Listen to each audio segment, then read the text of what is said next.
यौम जमहूरिया पर अपोजिशन लीडरों की तौहीन की गई। दिल्ली के दौर में अपोजिशन लीडर को बैठने के इंतजामात में अहमियत नहीं दी जाती थी। राहुल गांधी को तीसरी सफ में जगह देना दुरुस्त नहीं है। माजी में पहली सफ में बैठने का कल्चर था, आइन में है। గతంలో ఆనవాయితీ ఉండే అపోజిషన్ లీడర్కు అదేవిధంగా రాజ్యసభలో ఉన్నటువంటి అపోజిషన్ లీడర్కు ఈక్వల్ మంత్రులతో సమానంగా మూడో వరుసలో కూర్చోబెట్టిండ్రు. ఏదే కానీ మొదటి వరుసలోనే ఉండాలి. ఎందుకంటే బాబాసాహెబ్ అంబేద్కర్ రాజ్యాంగంలో రాసిండు, ప్రభుత్వంలో ఉన్నవాడు అపోజిషన్లో ఉన్నవారికి ఈక్వల్ రైట్. అపోజిషన్ లీడర్ అయినటువంటి రాహుల్ గాంధీకి అవమానం చేస్తారు. అదేవిధంగా మల్లికార్జున్ ఖర్గే ఏది రాజ్యసభలో అపోజిషన్ లీడరు మూడో వరుసలో కూర్చోబెట్టడం ఏమిటి అని నేను అడుగుతున్నా. ఇది రాజ్యాంగం నడుస్తుందా లేకపోతే డిక్టేటర్ పరిపాలన జరుగుతుందా అని నేను అడుగుతున్నా. ఎందుకంటే అందరికీ అంబేద్కర్ రాసిన రాజ్యాంగంలో అందరికీ సమానంగా ప్రభుత్వంలో ఉన్నటువంటి వారు అపోజిషన్లో ఉన్నవారు వారికి సరి అయిన స్థానం ఇవ్వాలనేది వారి ఆలోచన. ఏది అంబేద్కర్ రాసిన ఆలోచన.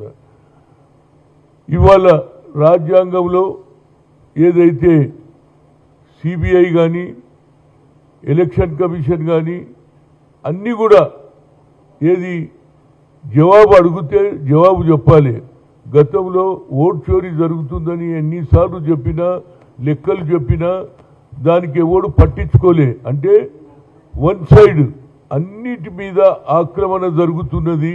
ఆఖరుకు రిపబ్లిక్ డే రోజు కూడా అపోజిషన్ లీడర్ అయినటువంటి రాహుల్ గాంధీ గారికి రాజ్యసభలో అపోజిషన్ లీడర్గా ఉన్నటువంటి మల్లికార్జున్ ఖర్గే కూడా అవమానం చేయవడం ఎంతవరకు సమంజసమని అడుగుతున్నా. వీళ్ళు ప్రభుత్వాలు నడిపిస్తున్నారా లేకపోతే డిక్టేటర్ పరిపాలన చేస్తున్నట్టు కనిపిస్తుంది నరేంద్ర మోడీ గారి ఆలోచన.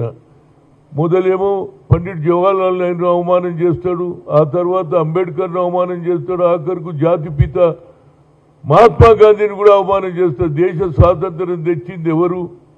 ఒక కట్టె లేక ఒక తుపాకీ లేక అహింస ద్వారా ఈనాడు దేశానికి స్వాతంత్రం చేస్తే ఆయన పేరును కూడా పెట్టినటువంటి ఏదైతే లా ఉన్నదో గతంలో మన్రేగా ప్రోగ్రాం చేసి 100 రోజుల కార్యక్రమం ఇస్తే దానికి కూడా ఇవాళ 25 రోజులు పెంచేసి ఆ పేరు కూడా మారుస్తారండి.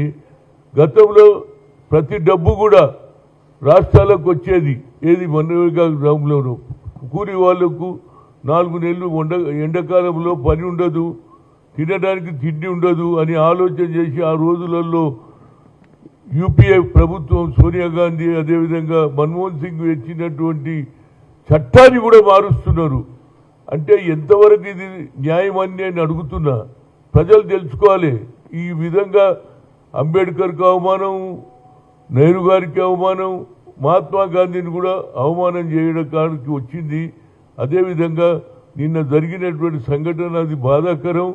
ఈ ఏమిటి ఇది రాజ్యాంగంగా నడుస్తుందా లేకుంటే ఇది ఏది హిట్లర్ పాలనలుగా కనిపిస్తుంది? ఇది నేనే రాజును, ఇక నా తర్వాత ఎవరు లేడనే ఆలోచన మంచిది కాదు. యాజ్ ఎ సీనియర్ లీడర్గా నేను 3 సార్లు రాజ్యసభలో ఉన్నా, నేను చూశాను ఈ కల్చరు. మేము అందరికీ కూడా అపోజిషన్ ప్రభుత్వంలో ఉన్న అపోజిషన్కు ఈక్వల్ రైట్స్ ఇచ్చినాం. వారికి కూడా సరి అయిన ప్లేసు ఏది అకామిడేట్ చేసినాం. కానీ వాళ్ళనేమో 3వ రోజులో కూర్చోబెడతారు. అటు రాహుల్ గాంధీని అదేవిధంగా మల్లికార్జున్కి వారిని కూడా అవమానం చేశారు. దీన్ని నేను ఖండిస్తున్నా. ఇలాంటి అవమానాలు సహించేది లేదు. ఇది డిక్టేటర్ పాలన, ఇది ప్రజాస్వామ్య దేశం. ఇంకో పక్క దేశంలో ఇంకో కొత్త కార్యక్రమం. అన్నిటికీ రామ్ పేరు చెప్పడం ఏం తప్పు చేసిండని మహాత్మా గాంధీ జాతిపిత ఎవరన్నారు?